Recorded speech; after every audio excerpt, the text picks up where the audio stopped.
نحمده ونصلي ونسلم على رسوله الكريم أما بعد فأعوذ بالله من الشيطان الرجيم بسم الله الرحمن الرحيم ولوطا إذ قال لقومه إنكم لتأتون الفاحشة ما سبقكم بها من أحد من العالمين أئنكم لتأتون الرجال وتقطعون السبيل وتأتون في ناديكم المنكر فما كان جواب قومه إلا أن قال ائتنا بعذاب الله إن كنت من الصادقين صدق الله العلي العظيم وبلغنا رسوله النبي الكريم الأمين الرؤوف الرحيم الصلاة والسلام عليك يا رسول الله وعلى آلك وأصحابك يا حبيب الله الصلاة والسلام عليك يا شفيع المذنبين وعلى آلك وأصحابك يا رحمة للعالمين صلى الله تعالى عليه وعلى آله وأصحابه وبارك وسلم. يا صاحب الجمال ويا سيد البشر بوجهك المنير لقد نفر القمر لا يمكن الثناء كما كان حقه بعد خدا حضور دوئی اس مختصر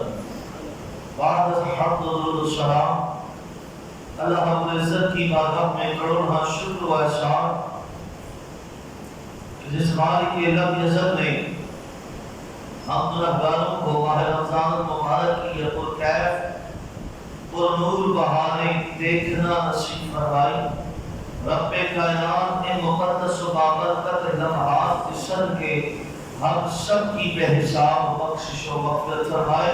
اور ہم سب کو نار دوزخ سے نجات عطا فرمائے. اللہ کے ذیت شام انبیاء کرام علیہ السلام کی سیرت طیبہ اور آپ کی قوم کے حالات و واقعات آپ حضرات کی گوش گزار کر رہا ہوں. آج ہم حضرت لوط علیہ السلام کا ذکر خیر کریں گے اور آپ کی قوم کے اندر جو برائیاں جو گناہ پائے جاتے تھے جن وجہ سے قوم لوط پر اللہ کا عذاب آیا وہ تمام تر برائیاں و گناہ آپ حضرات کے سامنے انشاءاللہ عزیز بیان کیے جائیں گے. حضرت لوط علیہ السلام کے حوالے سے میں نے آپ کو بتایا تھا کہ حضرت لوط علیہ السلام حضرت ابراہیم خلیل اللہ علیہ السلام کے بھتیجے ہیں. آپ کے سگے بھائی کے بیٹے ہیں. بعض روایات میں آیا کہ حضرت لوط علیہ السلام ابراہیم علیہ السلام کے بھانجے ہیں, آپ کی بہن کے بیٹے ہیں, لیکن جو زیادہ تر صحیح قول ہے وہ یہی ہے کہ آپ حضرت ابراہیم علیہ السلام کے بھتیجے ہیں. حضرت لوط علیہ السلام کا دور نبوت بھی وہی ہے جو حضرت ابراہیم علیہ السلام کا. حضرت ابراہیم علیہ السلام کے زمانے میں ہی آپ کو اللہ نے نبوت سے سرفراز فرمایا اور آپ دوسرے علاقے میں جا کر آپ نے اپنی تبلیغ کا سلسلہ جاری و ساری فرمایا. آپ بھی حضرت ابراہیم کے ساتھ شہر بابل میں رہتے تھے جہاں نمرود کی بادشاہت تھی, جہاں نمرود کا محل تھا. اور جب حضرت ابراہیم علیہ السلام نے شہر بابل سے آپ نے جب ہجرت فرمائی, یہ شہر بابل عراق کے قریب ہے, بغداد سے تقریباً 55 میل یا 55 کلومیٹر یہ کوئی فاصلہ ہے. موجودہ جو بغداد شریف ہے اس سے 55 میل کے فاصلے میں نہر فرات کے قریب شمال کی جانب یہ شہر بابل آج بھی موجود ہے. اور پرانے کھنڈرات آج بھی شہر بابل کے اندر موجود ہیں, ان کے نشانات آج بھی موجود ہیں. حضرت ابراہیم علیہ السلام نے جب شہر بابل سے آپ نے ہجرت فرمائی تو آپ کے ساتھ حضرت لوط علیہ السلام نے بھی ہجرت فرمائی. اور یہ دونوں ہستیاں ہجرت کر کے شہر حیران میں پہنچے جہاں حضرت ابراہیم علیہ السلام کے چچا کا گھر تھا، وہاں جا کر آپ کی شادی آپ کے چچا کی بیٹی حضرت سارہ سے ہوا، اور پھر اس کے بعد جب آپ نے وہاں کبھی کا سلسلہ شروع کیا تو چچا نے بھی آپ کو وہاں سے جانے کا حکم دیا۔ تو حضرت ابراہیم علیہ السلام نے جب حیران سے آپ نے دوبارہ ہجرت فرمائی مصر کی جانب، تو حضرت لوط علیہ السلام آپ کے ساتھ مصر بھی تشریف لے کر، اور پھر جب مصر سے آپ فلسطین بیت المقدس تشریف لائے تو حضرت لوط علیہ السلام آپ کے ساتھ ساتھ فلسطین تشریف لائے، اور فلسطین آنے کے بعد آپ نے حضرت ابراہیم سے اجازت لی، اور فلسطین سے 18 میل دور ایک علاقہ ہے جس کا نام ہے صدوم، آپ اس علاقے کے اندر حضرت لوط علیہ السلام تشریف لے گئے، اور وہاں جا کر آپ نے اپنی تبلیغ کے سلسلے کا آغاز فرمایا۔ حضرت لوط علیہ السلام آپ نے لوگوں کو عبادت کرنے کا حکم نہیں دیا۔ جس قوم کی طرف آپ رب کائنات نے بھیجا تھا اس قوم کو آپ نے عبادت کرنے کا حکم یا عبادت کی تلقین نہیں فرمائی، اور اس لیے کیونکہ حضرت ابراہیم علیہ السلام نے جو عبادت کی تلقین فرمائی تھی، رب کی وحدانیت کی، رب کی معبودیت کی، رب کی الہیت کی جو آپ نے دلائل پیش فرمائے تھے، اور لوگوں کو جو آپ نے ترغیب فرمائی تھی، اور جو عبادات کے حوالے سے آپ نے تبلیغ فرمائی تھی، وہ پورے عالم کے اندر اس کا شہرہ ہو چکا تھا۔ فلسطین میں بھی آپ نے حضرت ابراہیم علیہ السلام نے لوگوں کو اللہ کی عبادت کا دست دیا، پیغام دیا، تو فلسطین سے یہ پیغام پھیلتا ہوا آس پاس کے تمام علاقوں میں یہ پیغام پھیل چکا تھا، اور یہ تبلیغ عام ہو چکی تھی۔ اس لیے حضرت لوط علیہ السلام نے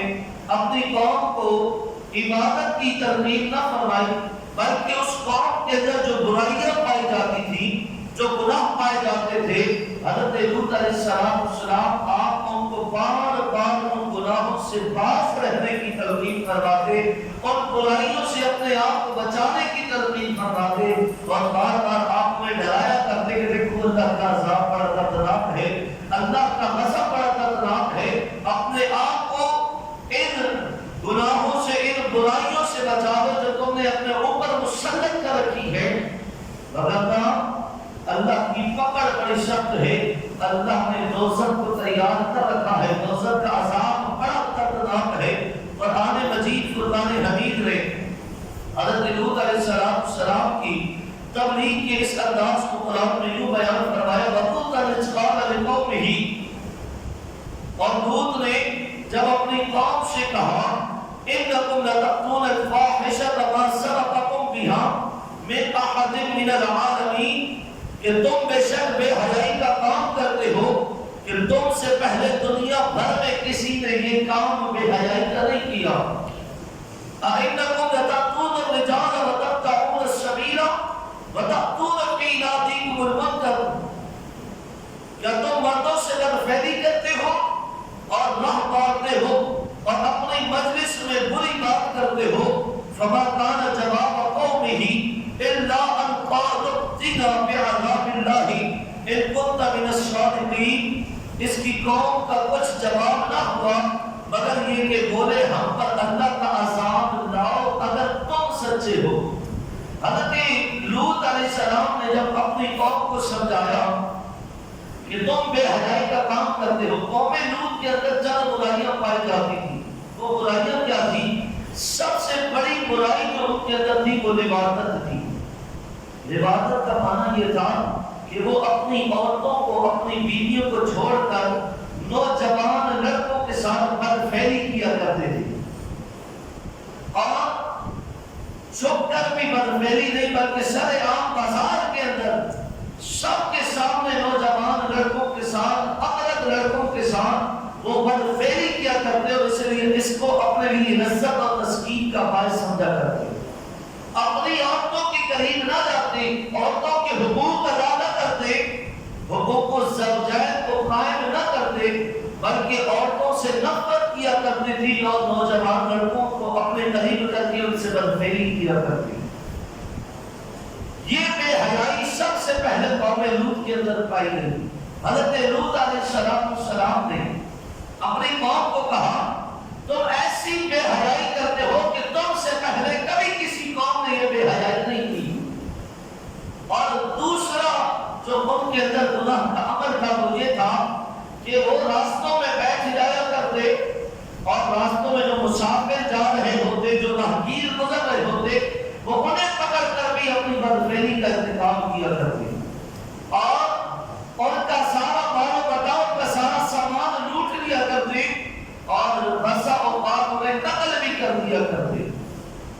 حضرت لوط علیہ السلام نے قوم کو جھنجھوڑا کہ تم جو یہ بدفعلی کا ارتکاب کرتے ہو، راہ میں کارگزاری کرتے ہو، اور جو عمل تم کرتے ہو اپنی مجلسوں کے اندر، جو تم فحش گوئی کرتے ہو، تم سے پہلے کسی قوم کے اندر یہ برائیاں نہیں پائی گئی، اس سے باز ہو جاؤ، یہ بہت بڑے گناہ ہیں، اللہ کے عذاب کو دعوت دینے والے ہیں۔ قوم بجائے اس کے کہ آپ کی بات کو سن کر، آپ کی ترتیب کو سن کر اپنے آپ کو ان گناہوں سے باز رکھتی، انہوں نے آگے سے آپ کو کہا کہ اے لوط، اگر آپ اپنی باتوں میں سچے ہیں اور آپ اللہ کے نبی بن کر آئے ہیں نا، اگر آپ سچے ہیں تو پھر آپ اللہ سے کہیں وہ ہم پر عذاب لے آئے، اللہ سے کہے کہ وہ ہم پر عذاب لے آئے، لیکن ہم اپنی اطاعت سے باز آنے والے نہیں، جو کام ہم کرتے ہیں وہ ہم کرتے رہیں گے، ہم باز آنے والے نہیں۔ اگر آپ سچے ہیں تو آپ اپنے رب سے کہیں وہ ہم پر عذاب نازل کر دیں۔ اب قوم لوط کے اندر جو برائیاں پائی جاتی تھی، ان کے اندر سب سے پہلی لبادت کہ لڑکوں کے ساتھ بدفعلی کرنا، دوسرا ڈاکہ زنی کرنا، تیسرا راہگیروں مسافروں کے ساتھ بھی بدفعلی کا ارتکاب کر کے ان کا قتل کر دینا، اور جو چوتھی ان کے اندر برائی پائی جاتی تھی وہ یہ تھی کہ وہ مردوں کی محفل میں، نوجوانوں کی محفل میں خاص طور پر آیا کرتے اور آپ کر اس نیت سے آتے تھے کہ خوبصورت نوجوانوں کو تاڑیں گے اور اپنے ایک ٹارگٹ کو وہ جو ہے نا وہ منتخب کر لیں گے کہ کسی نہ کسی نوجوان کو اپنی اس بدفعلی کے ارتکاب کے لیے وہ منتخب کریں گے کہ ہم نے کس کے ساتھ، ہم نے کس کو اپنا اگلا ٹارگٹ بنانا، کس سے ہم نے اپنی لذت و تسکین حاصل کرنی ہے۔ نوجوانوں کی محفل میں خاص طور پر جاتے اسی مقصد سے کہ وہ نوجوانوں کا انتخاب کیا کرتے کہ ہم نے آئندہ کس کے ساتھ تسکین و لذت کا معاملہ حاصل کرنا ہے۔ اس کے بعد جو پانچویں ان کے اندر سب سے بڑی برائی پائی جاتی تھی وہ یہ تھی کہ وہ کبوتر بازیاں کیا کرتے، سارا دن وہ کبوتروں کو اڑانے میں، کبوتروں پر شرطیں لگانے میں، شرط لگا کر اپنے کبوتروں کا مقابلہ کیا کرتے، سارا دن وہ اسی پر غارت کر دیا کرتے کہ کبوتر بازیاں کیا کرتے تھے۔ چھٹی برائی جو ان کے اندر پائی جاتی تھی وہ یہ تھی کہ عورتوں کی طرح اپنی انگلیوں کے پوروں پر وہ مہندی لگایا کرتے اور اپنے انگلیوں کے پوروں کو مہندی سے رنگا کرتے تھے۔ یاد رکھیے، مرد کو بطور دوا مہندی لگانا جائز ہے، زیب و زینت کے لیے مرد کو مہندی لگانے کی بھی اجازت نہیں ہے۔ دوائی کے طور پر آپ مہندی لگانے سے ہاتھ پاؤں میں، سر پر اور داڑھی پر تو مہندی لگانا یہ سنت رسول ہے، لیکن ہاتھ اور پاؤں میں بھی اکثر لوگ مہندی لگاتے ہیں، کچھ لوگ بطور زینت لگاتے ہیں، کچھ بیماری کے علاج میں، جیسے ہاتھ میں پاؤں میں خارش ہو جائے بہت زیادہ یا چمڑی اترنے لگ جائے تو بڑے بزرگ کہتے تھے کہ مہندی لگانا تو خارش بھی دور ہو جاتی ہے اور چمڑی کا اترنا بھی بند ہو جاتا۔ تو یہ ایک علاج ہے، علاج کے طور پر اگر مہندی لگائی جائے تو اس کی اجازت ہے، لیکن اگر کوئی زیب و زینت کے طور پر ہاتھ یا پاؤں میں مہندی لگائے گا تو یاد رکھیے مردوں کے لیے یہ جائز نہیں کہ وہ زیب و زینت کے لیے ہاتھ یا پاؤں میں مہندی لگائے۔ اور یہ بات بھی یاد رکھیے، مردوں کو عورتوں جیسی شباہت بنانے کی بھی دین اسلام کے اندر اجازت نہیں ہے، لیکن میرے آقا کریم علیہ السلام نے فرمایا کہ جب قیامت قریب آئے گی، مرد عورتوں جیسے لباس پہنیں گے، مرد عورتوں جیسی زیب و زینت کو اختیار کریں گے اور عورتیں مردوں جیسے لباس اور جیسی زیب و زینت اختیار کریں گے۔ آج یہ دور آ چکا، آپ دیکھ لیں عورتیں مردوں جیسے بال کٹوا رہی ہیں، عورتوں کے لیے حکم تھا کہ تمہارا صرف چہرہ، تمہارے ہاتھ اور تمہارے دونوں پاؤں یہ صرف ننگے ہونے چاہیے، باقی پورا جسم ڈھکا چھپا ہوا ہونا چاہیے، اس کے علاوہ ان تین حصوں کے علاوہ جسم کا کوئی حصہ نظر نہیں آنا چاہیے۔ لیکن آج العیاذ باللہ آپ عورتوں کے لباس دیکھیں تو بندہ کاموں کو ہاتھ لگاتا، آدھے آدھے جسم برہنہ کر دیے رہتی، مردوں کی طرح پینٹ شرٹ پہنتی ہیں اور اپنے آپ کو ماڈرن ظاہر کرتی ہیں، بال مردوں کی طرح کٹوانا، رہن سہن کا طریقہ، چلنے پھرنے کا، بول چال کا طریقہ سب مردوں کی طرح، اور ہمارے مرد عورتوں کی چال ڈھال اپناتے ہیں۔ آپ دیکھ لیں یہ جو خواجہ سرا گھومتے ہیں ان میں سے 50% ایسے ہوں گے جو حقیقی طور پر خواجہ سرا ہوں گے، انسا ہوں گے، 50% وہ ہیں جو صحیح ٹھیک ٹھاک مرد ہیں اور خام خواہ عورتوں کی شباہت اپنا کر اپنے آپ کو درمیان والا خودسا ظاہر کر کے لوگوں کے سامنے بھیک مانگتے ہیں، اپنی جنس کو تبدیل کرتے ہیں، اور جو جنس تبدیل نہ بھی کرے لیکن ہمارے مردوں میں ایک رواج چل پڑا، ہمارے ہاں لوگ خاص طور پر نوجوان فیشن کے طور پر بڑے بڑے بال رکھتے ہیں، یہاں تک کہ کاندھے سے نیچے تک ان کے بال جاتے۔ یاد رکھیے مرد کے لیے کاندھے سے نیچے بال رکھنا یہ شریعت میں اس کی اجازت نہیں، یہ حرام ہے۔ آپ نے اگر بال بڑھانی ہے سنت رسول کی نیت کر کے زلف مبارک سجائیں، جیسے میں نے حضور کی سنت کے مطابق زلف سجانے کی نیت کی اور سجائی الحمدللہ۔ زلفیں بھی ایک حد تک رکھی جا سکتی ہے، زلفوں کی آخری حد ہے آپ کے کاندھے، کاندھے تک آپ زلف رکھ سکتے ہیں۔ زلفوں کی 3 مقدار ہیں، پہلی کان کی نوک تک، دوسری گردن تک، اور تیسری اور آخری مقدار آپ کے کانوں تک۔ کاندھے سے نیچے جس کے بھی بال ہوں گے یاد رکھیے مرد کے لیے حرام ہے، چاہے وہ کوئی پیر صاحب ہی کیوں نہ ہو۔ ایسے پیر صاحب کی شریعت میں کوئی ضرورت نہیں جو شریعت کے احکامات کو نہ مانے۔ اتنے بڑے بڑے بال رکھے ہوتے ہیں جی ہم نے ضرور اور بڑے مرد مان کر پیر صاحب بن کے بیٹھے ہوتے ہیں، لعنت ایسے پیروں پر۔ اہل سنت ایسے لوگوں سے کوئی تعلق نہیں جو شریعت کے احکامات کو فالو نہ کرے۔ پیر وہی ہوگا جو شریعت کا پابند ہوگا، جو شریعت کا پابند نہیں وہ پیر نہیں۔ پیر ہو سکتا ہے، پیر نہیں ہو سکتا۔ ہاں لیکن ہمارے ہاں نوجوان آج کل فیشن کے طور پر بال بڑھاتے ہیں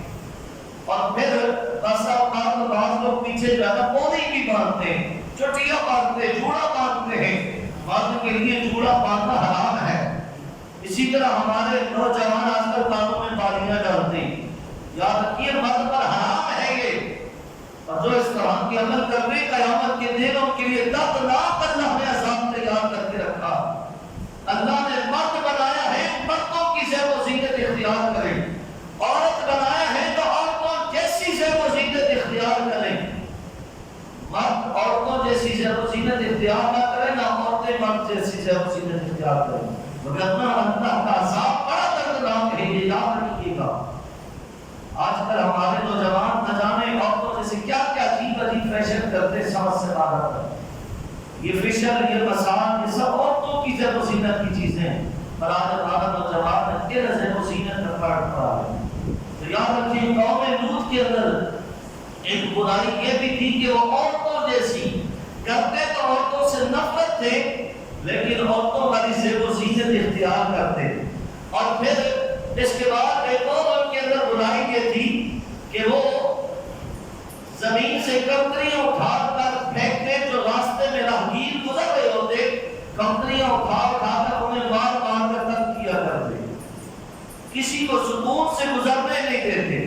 جو راہگیر گزر رہا ہوتا، جو جا رہا ہوتا، کنکری اٹھا کر اسے مارنا شروع کر دیتے۔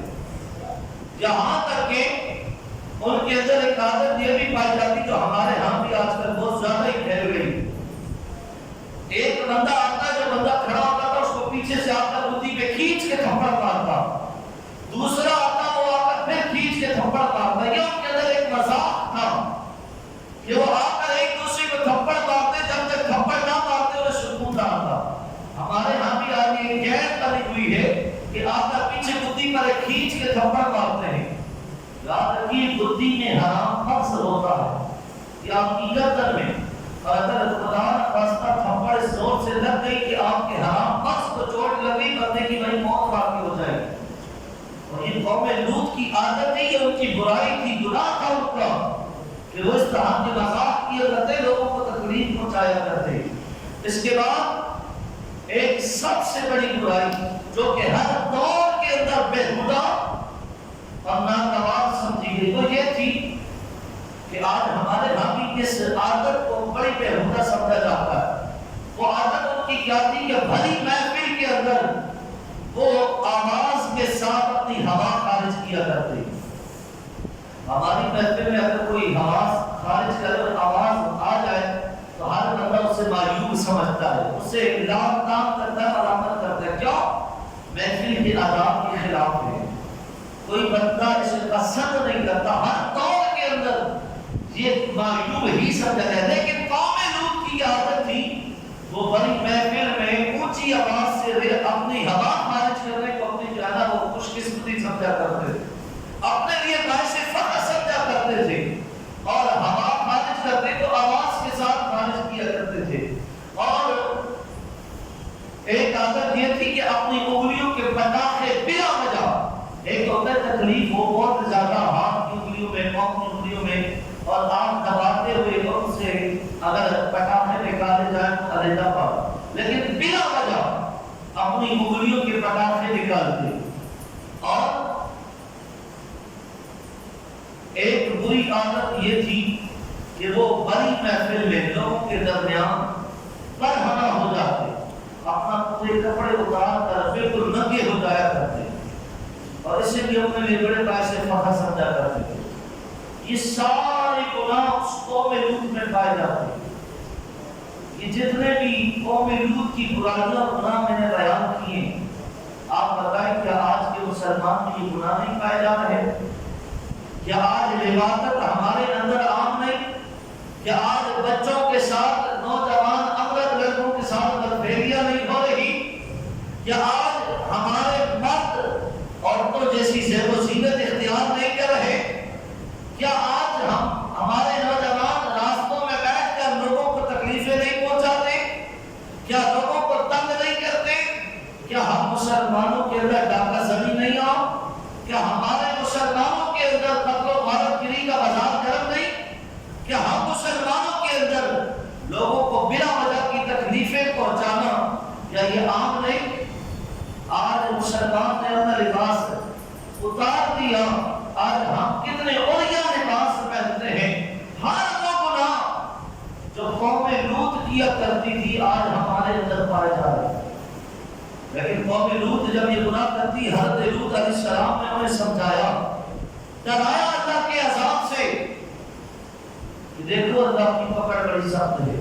اللہ کا عذاب بڑا سخت ہے، چھوڑ دو یہ ساری بے حیائی کے کام، چھوڑ دو یہ سارے گناہ کے کام، اپنی پاکیزہ زندگی کو پسند کرو، مردوں کے، نوجوانوں کے بجائے اپنی عورتوں کے قریب جاؤ، ان سے محبت کرو، ان سے انسیت حاصل کرو، ان سے لذت کو حاصل کرو، تاکہ تم بھی پاک دامن رہو، تمہاری عورتیں بھی پاک دامن رہے۔ یاد رکھیے جس عورت کا خاوند اپنی عورت کے قریب نہیں جاتا، اس کی خواہشات کو تکمیل نہیں بخشتا، پھر بالآخر عورت مجبور ہو کر اپنی نفسانی خواہشات کی تکمیل کے لیے وہ غلط راستے کا انتخاب کرتی ہے۔ اس لیے جو شادی شدہ حضرات ہیں وہ اس بات کا خاص خیال رکھا کریں۔ حضرت لوط علیہ السلام نے اپنی قوم کو جھنجھوڑا، سمجھایا، لیکن قوم تھی جو اپنی ان حرکتوں سے باہر آنے والی تھی۔ ان کے دو جواب ہوتے، ایک جواب یہ تھا کہ اے لوط اگر آپ سچے ہیں نا، زیادہ بات نہ کریں، آپ اپنے رب سے کہیں وہ ہم پر عذاب نازل کریں، اور بات ہی ختم۔ اور دوسری دھمکی یہ دیتے تھے کہ اے لوط یہ روز روز کی بات و نصیحت ہمیں کرنا چھوڑ دو، اگر اسی طرح تم بات و نصیحت کرتے رہے تو ہم تمہیں اپنے علاقے سے، اپنے شہر سے باہر نکال دیں گے، اگر ہمارے ساتھ اس شہر میں رہنا ہے تو یہ بات و نصیحت چھوڑ دو، اگر باز نہ ہے تو شہر سے نکال دیں گے۔ اب حضرت لوط علیہ السلام کی بیوی تھی جس کا نام تھا واحدہ، آپ کی زوجہ بظاہر تو اپنے آپ کو آپ پر ایمان والا ثابت کرتی تھی، ظاہر کرتی، لیکن دل سے وہ آپ پر ایمان نہیں لے کر آئی، دل سے کافرہ تھی، منافقہ تھی، اور اس کی یہ عادت تھی کہ حضرت لوط علیہ السلام کی ایک ایک بات، راز کی باتیں بھی وہ جا کر قوم لوط کو بتایا کرتی، جاسوسی کیا کرتی تھی، یہاں تک کہ حضرت لوط علیہ السلام کے پاس کئی کوئی مہمان آتے، کوئی ملنے کے لیے آتا، کون آتا، کیا باتیں ہوئی، آپ کی بیوی ساری باتیں، ساری معلومات جا کر قوم کو بتا کر آتی، اور آپ کی بیوی قوم کی اس برائی پر بھی بڑی خوش تھی، اور حضرت لوط علیہ السلام کی بات و نصیحت سے وہ خود بھی بڑی پریشان۔ اب جب معاملہ حد سے تجاوز کرنے لگا تو رب کائنات کی بارگاہ سے پھر عذاب دینے کا فیصلہ ہو گیا۔ جب عذاب کا فیصلہ ہوا، وہ فرشتے جو حضرت ابراہیم علیہ السلام کے پاس آئے تھے حضرت اسحاق علیہ السلام کی خوشخبری دینے، میں نے کل یہ بات بتلائی تھی کہ حضرت اسماعیل علیہ السلام کی ولادت کے 74 سال کے بعد حضرت اسحاق علیہ السلام پیدا ہوئے، اور حضرت اسحاق کی ولادت سے 1 سال پہلے فرشتوں نے آ کر حضرت ابراہیم کو خوشخبری دی تھی کہ اے ابراہیم آپ کو خوشخبری ہو، اب قریب اللہ رب العزت حضرت اسحاق کے بدن سے اللہ آپ کو نیک و صالح بیٹا عطا فرمائے گا۔ جو فرشتے حضرت ابراہیم کے پاس آئے تھے خوشخبری لے کر، وہی فرشتے اللہ کا عذاب لے کر قوم لوط پر آئے، اور پہلے وہ حضرت ابراہیم علیہ السلام کے پاس گئے۔ جب حضرت ابراہیم علیہ السلام کے پاس آئے نا تو حضرت ابراہیم علیہ السلام کو یہ فکر لاحق ہو گئی کہ کہیں میری قوم پر عذاب نازل کرنے تو نہیں آئے۔ آپ نے اس سے پوچھا تو بتایا کہ قوم لوط پر عذاب نازل کرنے آئے۔ تو حضرت ابراہیم علیہ السلام نے فرمایا تب اس میں لوط علیہ السلام جو کہ مؤمن ہیں، اللہ کے نبی ہیں، وہ بھی تو موجود ہیں نا، ان کی موجودگی کے باوجود کیا اس خطے پر زمین پر اللہ کا عذاب آئے گا؟ تو فرشتوں نے کہا اے ابراہیم، حضرت لوط اور تم پر جو لوگ بھی ایمان لے کر آئے ہیں ان تمام لوگوں کو اس عذاب سے نجات دی جائے گی، وہ اس عذاب میں گرفتار نہیں ہوں گے، اور جو لوگ ایمان نہیں لے کر آئے، جو اپنے گناہوں کے اندر، اپنی برائیوں کے اندر مصروف ہیں اور اللہ کے عذاب کو بار بار طلب کر رہے ہیں، یہ عذاب ان کے لیے ہے۔ پھر وہ تمام فرشتے حضرت لوط علیہ السلام کے پاس پہنچے انسانی شکل کے اندر، خوبصورت نوجوان بن کر۔ جب حضرت لوط علیہ السلام کے پاس آئے نا، آپ کی بیوی واحدہ نے یہ خبر جا کر قوم کو بتا دی کہ لوط کے پاس آج بڑے خوبصورت نوجوان آئے ہیں۔ جب قوم نے سنا تو وہ تو ایسے ہی لواطت کے عادی تھے، نوجوانوں کے پیچھے بھاگنے والے، جب سنا اپنی نفسانی خواہشات کی تکمیل کے لیے لوط علیہ السلام کے گھر کی طرف دوڑ پڑے اور آ کر دروازہ بجانے لگے، لوط دروازہ کھولو ہم تاکہ ان نوجوانوں سے اپنی تسکین حاصل کر سکیں۔ لوط علیہ السلام نے فرمایا کچھ حیا کرو، اپنی اس عادت سے باہر آ جاؤ، میرے مہمانوں کے سامنے مجھے رسوا نہ کرو، اور یہاں سے واپس چلے جاؤ تو اللہ کا عذاب آ جائے گا۔ لیکن وہ قوم باز نہ آئی۔ جب حضرت لوط علیہ السلام بہت پریشان ہوئے، جو فرشتے انسانی شکل میں آئے تھے، انہوں نے لوط علیہ السلام سے کہا اے اللہ کے نبی، اے لوط آپ پریشان نہ ہو، ہم فرشتے ہیں، انسانی شکل میں آئے ہیں، اگر یہ اندر آنا چاہتے ہیں آنے دیں، یہ سمجھتے ہیں ہم انسان ہیں، یہ ہمارے قریب آ سکیں گے، یہ ہمارے قریب نہیں آ سکتے، آپ دروازہ کھول دیں، یہ ہمارے قریب تو بھٹک ہی نہیں سکتے، آپ پریشان اور غمگین نہ ہو، اللہ کا فیصلہ ہو چکا ہے۔ آپ نے دروازہ کھول دیا، وہ اندر آئے، لیکن وہ فرشتے جو انسانی شکل میں آئے تھے وہ انہیں نظر نہ آئے، نظر ہی نہیں آئے تو قریب کیسے جاتے۔ اب وہ قوم واپس سے لوٹ گئی۔ فرشتوں نے حضرت لوط علیہ السلام سے کہا کہ اے لوط، اللہ کا حکم یہ ہے کہ آپ آدھی رات کے وقت آپ اور آپ پر جو لوگ ایمان لائے ہیں، اپنے ایمان والوں کو، اپنے اہل و عیال کو اپنے ساتھ لے کر یہاں سے چلے جائیں، لیکن آپ کی بیوی واحدہ آپ کے ساتھ نہیں جائے گی۔ کہا کیوں؟ کہا وہ دل سے کافر ہے، آپ کو دل سے نبی تسلیم نہیں کرتی،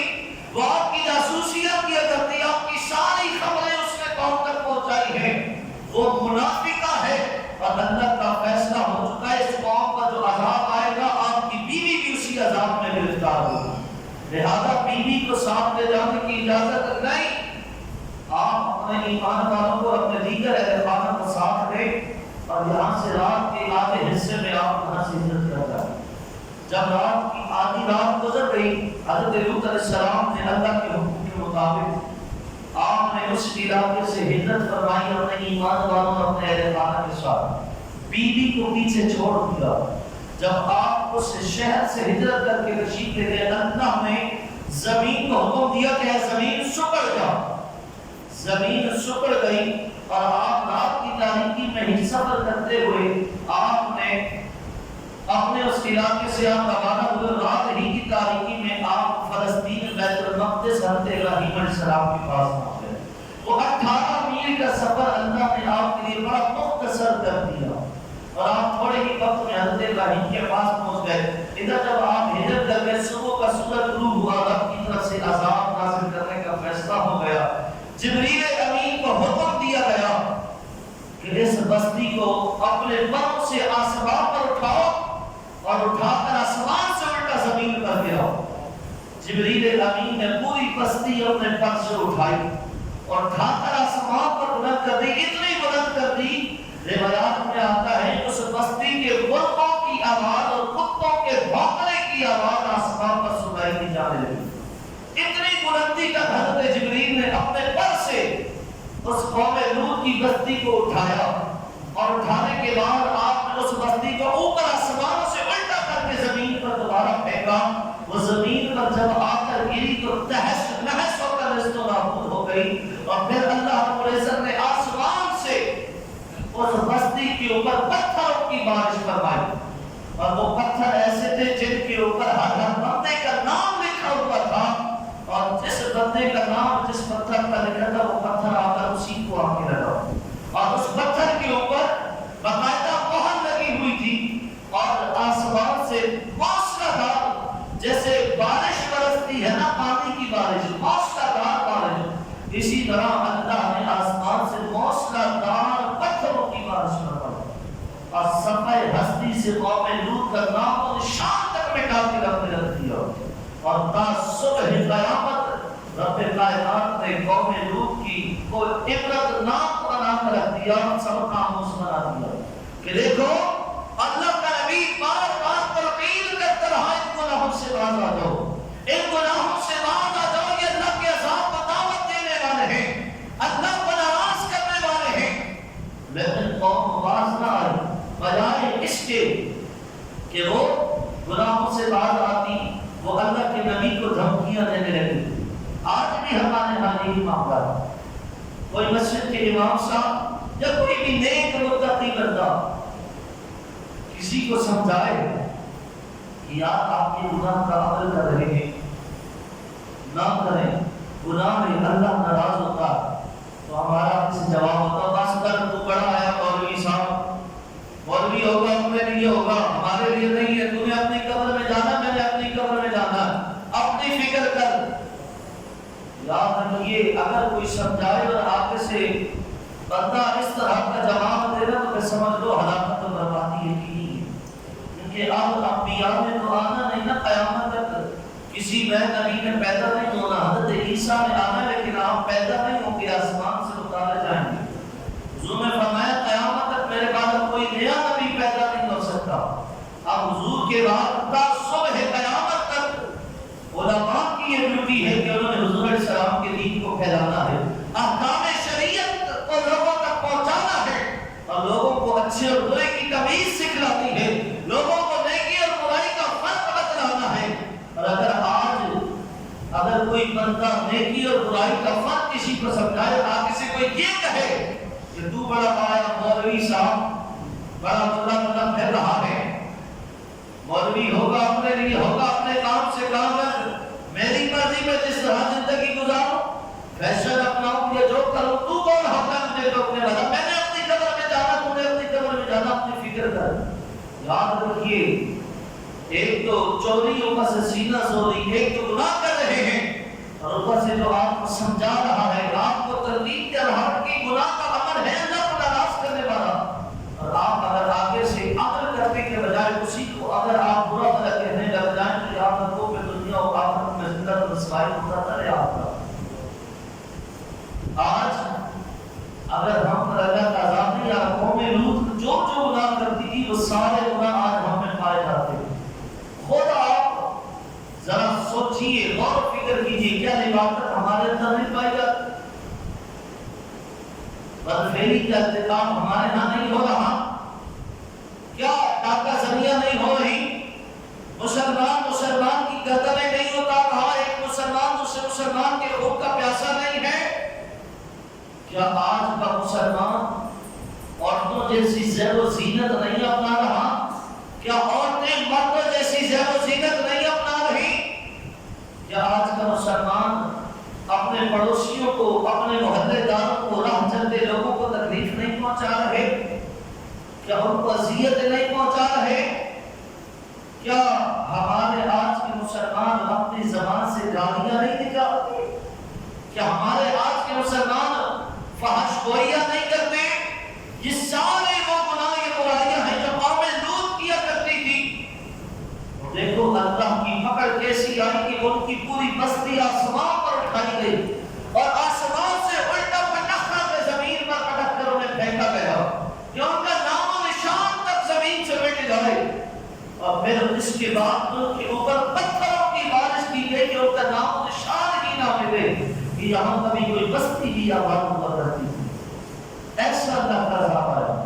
لیکن یاد رکھو آج ہم تک اللہ کا عذاب نہیں آ رہا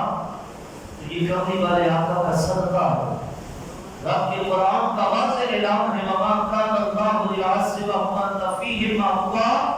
اب جب تک آپ زمین میں موجود ہیں ہم ان زمین والوں پر عذاب نازل نہیں کریں گے، وگرنہ یقین جانو اگر حضور کا یہ صدقہ نہ ہوتا تو آج ہمارا نام و نشان بھی سب ہستی سے مٹ چکا ہوتا۔ لیکن آج اگر ہم اللہ کی عذاب سے بچے ہوئے ہیں تو قبری والے آقا کا صدقہ۔ یاروں اب بھی وقت ہے، خدا را اپنے آپ کو گناہوں سے بچائیں۔ جو مرد عورتوں والی زیب و زینت اختیار کرتے ہیں، جو زیب و زینت، جو معاملات عورتوں کے اختیار کرنے کے ہیں مرد اختیار کر رہے ہیں، کانوں میں بالیاں ڈالنا اور چہرے کے مساج فشل وغیرہ کرنا، مہندیاں لگانا ہاتھ اور پاؤں پر، فیشن کے طور پر عورتوں جیسے لباس پہننا، ان جیسے لباس کے کلر پہننا، ان جیسے بال رکھنا، ان جیسی زیب و زینت اپنانا، ان جیسا بول چال اپنانا، یاد رکھیے ان سے اپنے آپ کو بچائیے۔ مگر نہ دنیا میں کوئی عذاب نہیں آنا، لیکن یاد کو قیامت میں اللہ کے عذاب میں پکڑنا ضرور ہے۔ اللہ کی پکڑ بڑی سخت ہے، دنیا میں عذاب نہیں آئے گا نا، لیکن مرنے کے بعد جب قبر میں جاؤ گے نا تو وہاں اللہ کے عذاب میں مسلط ہو جانا۔ پھر محشر کے میدان میں نار دوزخ کی آگ بڑی سخت ہے۔ یارو دنیا کی آگ، جہنم کی آگ کے سامنے کچھ بھی نہیں۔ اگر دنیا کی آگ اور جہنم کی آگ کا مقابلہ کیا جائے نا تو دنیا کی آگ کو جہنم کی آگ کے مقابلے میں 0 نمبر ملے گا۔ آج آپ دنیا کی آگ جو ہمارے گھروں میں، چولہوں میں یا لکڑیوں میں ہم جلاتے ہیں، کوئی بندہ آگ میں ہاتھ ڈال سکتا ہے؟ کیوں؟ جل جائے گا، تکلیف ہوتی ہے، تپش ہوتی ہے، ہاتھ ڈالنا تو دور کی بات ہے، آگ جلائے نا بالکل اس آگ کے قریب ہو کر بیٹھ جائے، زیادہ سے زیادہ 2 منٹ 5 منٹ آپ اس آگ کے قریب بیٹھ سکتے، اس سے زیادہ نہیں بیٹھ سکتے، جسم جلنا شروع ہو جاتا ہے تپش کی وجہ سے، بندہ دور بھاگتا ہے اور ہمیشہ آگ سے دور بیٹھتے تاکہ جسم جلے نہ، تپش سے بندے کی تکلیف شروع ہو جاتی ہے۔ لیکن یاد رکھو دنیا کی آگ، جہنم کی آگ کے سامنے کچھ بھی نہیں۔ جہنم کی آگ بڑی دردناک اور بڑی تپش والی ہے، اگر جہنم کی آگ میں ڈال دیا گیا تو سوچیے پھر وہاں ہمارا حشر کیا ہوگا۔ اللہ کے جو نیک جو بندے تھے نا، اللہ کی اولیاء گزرے ہیں، ہم کے حوالے سے ملتا ہے کہ نفسانی خواہشات تو ہر ایک کے ساتھ میں، شیطان ہر ایک کا دشمن ہر ایک کے پیچھے لگا، اور اولیاء کرام کو جب شیطان پہچانے کی کوشش کرتا، جب کسی گناہ کی طرف مائل کرنے کی کوشش کرتا کہ ان کے اعمال ضائع ہو جائے، جب خواہش دل میں پیدا ہوتی نا، تو بہت سارے اولیاء کرام کی سیرت میں ہمیں یہ بات ملتی ہے کہ وہ آگ جلایا کرتے اور اپنے ہاتھ آگ کے اندر ڈالتے، جب تکلیف ہونا شروع ہوتی تو اپنے آپ کو مخاطب کرتے کہ دیکھ یہ دنیا کی آگ تجھ سے برداشت نہیں ہو رہی، اگر تو یہ گناہ کر لے گا تو اس کی سزا جہنم ہے، جہنم کی آگ میں ڈالا جائے گا، تجھ سے دنیا کی آگ برداشت نہیں ہو رہی، جہنم کی آگ کیسے برداشت کرے گا؟ اس طرح اپنے نفس کی اصلاح کیا کرتے اور اپنے آپ کو گناہوں سے بچایا کرتے۔ لیکن آج اگر کسی کو سمجھایا جائے تو بجائے اس کے کہ ہم سمجھیں، ہم سامنے والے کو دو چار بات سنا دیں۔ آج ہمارے ہم بھی بتا نمازی بن جائیں، چہرے پر داڑھی سجا لے تو محلے کے نوجوانوں سے تانا مارتا ہو کہ ملا بن گیا، اور یہ دیکھو مولانا صاحب بن گئے، بڑا برا قدم پھیر رہا۔ یارو ڈرو اس سے، اللہ کے دین کا مذاق نہ اڑاؤ، اللہ کے دین کو مذاق نہ بناؤ، احکام شریعت کا مذاق نہ بناؤ۔ جو احکامات مردوں کے ہیں وہ مرد اختیار کریں، جو احکامات عورتوں کے ہیں وہ عورتیں اختیار کریں، اپنے آپ کو گناہوں سے بچائیں، وگرنہ دنیا تو گزر جانی ہے، فانی ہے، کل من علیہا فان، دنیا کی کائنات کی ہر چیز میں فنا ہو جانا ہے، ایک دن موت نے آنا ہے، کوئی ہمیشہ کی زندگی نہیں گایا۔ ہم سے پہلے کی جو قومیں گزری ہیں، ہماری قومیں تو آج کے اس دور میں بہت مشکل کوئی 50 سال تک پہنچ جائے تو بڑی بات ہے۔ آج تو 40-35 سال کی عمر کے لوگوں کو بھی ہارٹ اٹیک ہو جاتے ہیں، مر جاتے ہیں۔ ہارٹ اٹیک ایک عام سی بیماری بن گئی۔ کوئی تیر مار کر بزرگ ہو جنہوں نے خالص غذائیں کھائی ہوں، تازہ آب و ہوا کی زندگیاں گزاری ہوں، تو وہ 60 70 80 90 تک کوئی پہنچ جاتا ہے، مگر ہماری زندگیاں تو 60 70 تک محدود رہی۔ پچھلی امتیں، پچھلی قوموں کی زندگیاں ہزار سال، 2000 سال تک کی زندگیاں ہوا کرتی تھیں، لیکن مجھے بتاؤ کہ 1000 سال زندہ رہنے کے بعد بھی کیا انہیں موت نہیں آئی؟ 2000 سال زندہ رہنے کے بعد بھی کیا انہیں موت نہیں آئی؟ سب فنا ہو گئے، کون باقی رہا؟ کروڑوں اربوں سال ہو گئے اس کائنات کو بنے، کتنے کروڑوں اربوں لوگ اس دنیا میں ہم سے پہلے آ گئے، سب فنا ہو گئے، نام و نشان تک مٹ گیا، قبروں کے نشان بھی باقی ہیں۔ ایک دن ایسا آتا ہے کہ ہم نے بھی مر جانا، کچھ سال ہماری قبر باقی رہے گی، پھر ایک وقت ایسا آتا ہے کہ ہماری قبر کا بھی نام مٹ جائے گا، نام و نشان تک باقی نہیں رہے گا کہ یہاں جنید ہاشمی کی قبر بھی تھی کہ نہیں تھی۔ صفحہ ہستی سے ہمارا نام مٹ جانا ہے، آخرت کی زندگی ہمیشہ کی زندگی ہے۔ یارو اس دنیا کو گزارنے میں، اس دنیا میں چند روزہ زندگی ہے۔ انسان کی زندگی کیا ہے؟ پیدا ہوا تو کان میں اذان دے دی، اور پھر جب مرتا ہے تو نماز جنازہ پڑھ جاتی، نماز جنازہ سے پہلے کیا اذان دی جاتی ہے؟ نہیں۔ کیوں؟ کیونکہ جس کی نماز جنازہ پڑھی جا رہی ہے، اذان اس کے پیدا ہوتے ہی ہم نے دے دی۔ اذان اور نماز کے دوران جتنا وقت ہوتا ہے انسان کی زندگی فقط اتنی مختصر سی زندگی ہے، اور کس طرح شب و روز تیزی کے ساتھ گزر رہے ہیں ہمیں اس کا اندازہ نہیں۔ یارو ہم اس چند روزہ زندگی کے لیے اتنا اہتمام کرتے ہیں، اپنی زیب و زینت، اپنی آسائش کے لیے، آرام و سکون کے لیے، اپنے آنے والے کل کے لیے، اپنے مستقبل کے لیے ہم کتنا سامان اکٹھا کرتے ہیں، سکون اور آرام، ہماری آنے والی زندگی، ہماری آنے والی نسلوں کی زندگی سکون کے ساتھ گزر سکے۔ لیکن مجھے بتائیں، جہاں ہم نے ہمیشہ رہنا ہے، کیا اس ہمیشہ کی زندگی کے لیے بھی کوئی تیاری کی؟ کیا وہاں بھی آرام و سکون سے زندگی گزارنے کے لیے کچھ سامان اکٹھا کیا؟ کوئی نیک اعمال، کوئی نیکیاں، کوئی عبادات آپ نے کر کے اپنے آخرت کی زندگی کے لیے کچھ سامان اکٹھا کیا؟ لیکن اگر ہم محاسبہ کریں تو ہمیں صفر کا صفر معاملہ نظر آتا۔ فانی زندگی گزار رہے ہیں تو اس کے لیے اتنی تیاریاں کی جا رہی، عید آنے والی، آج 8واں روزہ، ابھی 22 دن پڑے ہیں، لوگ عید کی تیاریوں میں لگ گئے، کپڑے سلوا رہے ہیں، جوتے خرید رہے ہیں، اپنی عید کی شاپنگ کے اندر مصروف ہو گئے۔ کیوں؟ عید آنے سے پہلے تیاریاں کر رہے ہیں تاکہ عید کے دن ہمیں کوئی پریشانی نہ ہو۔ ابھی اچھا خاصا وقت پڑا ہے، عید کی پہلے سے تیاری کی جا رہی ہے کہ عید میں پریشانی نہ ہو۔ کیا مجھے بتائیں، آپ نے مرنا نہیں؟ یہ عید نہیں ہے نا، موت آنی ہے، موت کے بعد قبر میں جانا ہے۔ قبر اندھیری کوٹھڑی ہے، قبر روزانہ اپنے اندر آنے والے کو پکارتی ہے، دیکھ میں اندھیری کا گھر، تاریکی کا گھر ہو، کیڑے مکوڑوں کا گھر ہو، تنگی کا گھر ہو، میرے اندر آنا تو کچھ روشنی کا اہتمام کر کے آنا، میرے اندر آنا تو اپنے ساتھ کوئی انسیت حاصل کرنے والا ساتھی لے کر آنا، میرے اندر آنا تو کیڑے مکوڑوں سے بچنے والے کوئی اپنا ہمدرد لے کر آنا جو تجھے میرے اندر کیڑے مکوڑوں سے بچا سکے۔ اور قبر کے اندر تاریکی کون دور کرے گا؟ قبر کے اندر ہمارا ساتھی کون بنے گا؟ قبر کے اندر کیڑے مکوڑوں سے، قبر کی وحشت سے کون ہمیں بچائے گا؟ کیا یہ دنیا کے دوست کہ جو راتوں کو ہمیں روڈ پر لا کر رمضان کی راتیں ہماری برباد کرتے ہیں،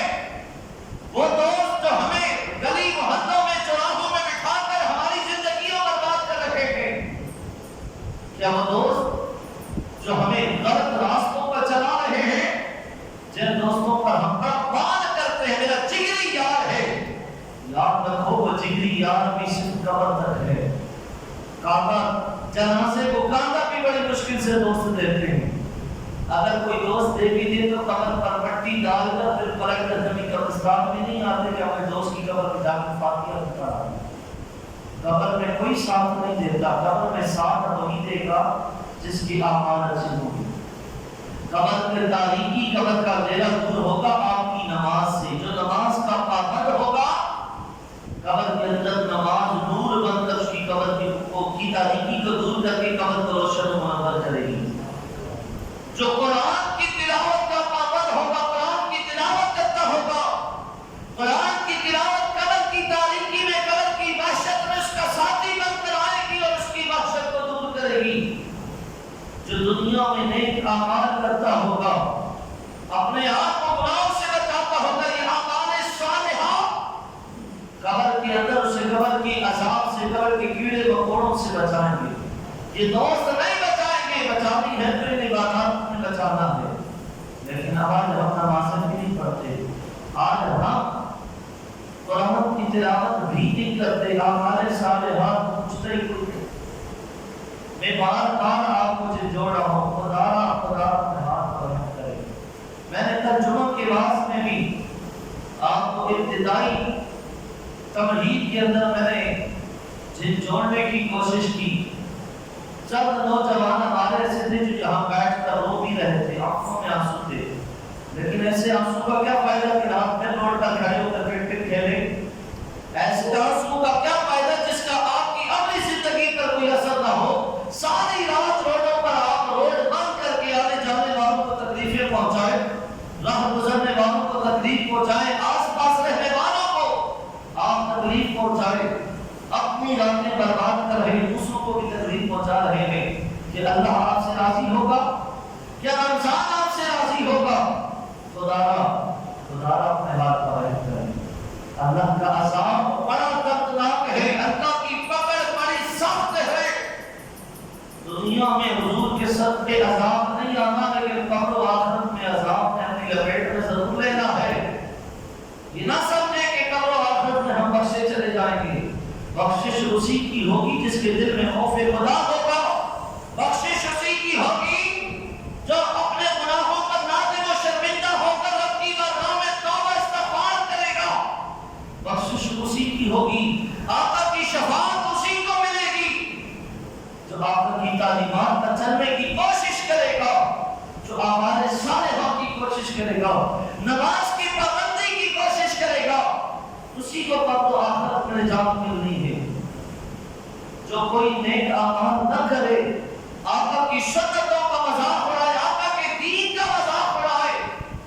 یاد رکھیے ایسے لوگوں کو نجات بڑی مشکل سے ملنی ہے۔ خدا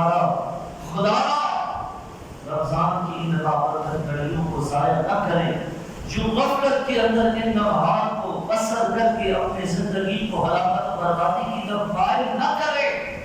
مگر میں یاد رکھے وقت آخر سوائے پچھتانے کے کچھ بھی آپ کے ہاتھ میں باقی نہیں رہ جائے گا۔ اپنی زندگیاں اللہ اور اس کے رسول کی تعلیمات کے مطابق گزاریں، جو احکام مردوں کے ہیں ان احکامات کے مطابق اپنی زندگی کو گزاریں، کوشش کریں اپنی زندگی دین کی راہ پر چلتے ہوئے گزاریں، دین کا علم سیکھتے ہوئے گزاریں، ہمارے صالحہ کرتے ہوئے گزاریں۔ جب وقت آخر ہو تو ملامت نہ ہو، پچھتاوا نہ ہو، بلکہ خوشی خوشی موت کو گلے لگائیں کہ اب تو وقت آ گیا کہ قبر میں جاؤں گا تو اس کملی والے آقا کا دیدار ہوگا جس کے طریقے پہ چلتے ہوئے میں نے زندگی گزاری۔ خوشی خوشی موت کو قبول کرے، وہ کہتا گناہگار موت خوشی خوشی قبول نہیں کرتا۔ جب مرد اور موت کو دیکھتا ہے نا تو جس کی ساری زندگی گناہوں میں گزاری ہوتی ہے، مرد اور موت کو دیکھتی ڈرتا ہے، روح جسم سے چمٹ جاتی ہے، نکلنے کو تیار نہیں ہوتی، اور اسرائیل علیہ السلام اسے بڑی اذیت اور شدت کے ساتھ کھینچ کر نکالتے ہیں، جس سے اس مرنے والے کو تکلیف ہوتی ہے، روح جسم سے جدا ہونے کو تیار نہیں ہوتی۔ پھر فرشتے جہنم کے وہ ہتھوڑے ساتھ لاتے ہیں جو اس کو مارے جاتے ہیں، اور روح کو بڑی اذیت کے ساتھ جسم سے نکالا جاتا، کیونکہ روح کسی صورت میں اس بات کو قبول نہیں کر رہی ہوتی کہ موت آئے، کیونکہ وہ دیکھ رہی ہوتی کہ رب کا عذاب سامنے ہے، جسم سے جدا ہونے کی دیر ہے، رب کا عذاب مجھے اپنی لپیٹ میں لے لے گا۔ لیکن جو نیک ہوتے ہیں، جو نیکی کی راہ میں چلنے کی کوشش کرتے ہیں، جب موت کا وقت آتا ہے نا، روح خوشی خوشی جسم سے جدا ہونے کو تیار ہوتی ہے، بلکہ روح جسم کو مبارک دیتی ہے کہ مبارک ہو، تو نے مجھے صحیح راستے پر چلایا، تو نے اپنے آپ کو گناہوں سے بچایا، اب وقت آ گیا ہے کہ رب کی انعامات و اکرامات اور رب کی رحمت کے ہم مستحق بن جاؤ۔ روح خوشی خوشی جسم سے جدا ہوتی ہے، تو زندگی ایسی گزارو کہ جب وقت آخر آئے تو روح خوشی خوشی جسم سے جدا ہو، ایسا نہ ہو کہ تمہاری روح بھی جسم سے چمٹ جائے اور رب کا عذاب تمہیں اپنی لپیٹ میں لے لے۔ خدا اپنے حال پر رحم کیجیے، کچھ فکر آخرت کیجیے، اللہ ہم سب کو سوچنے سمجھنے عمل کی توفیق عطا فرمائے۔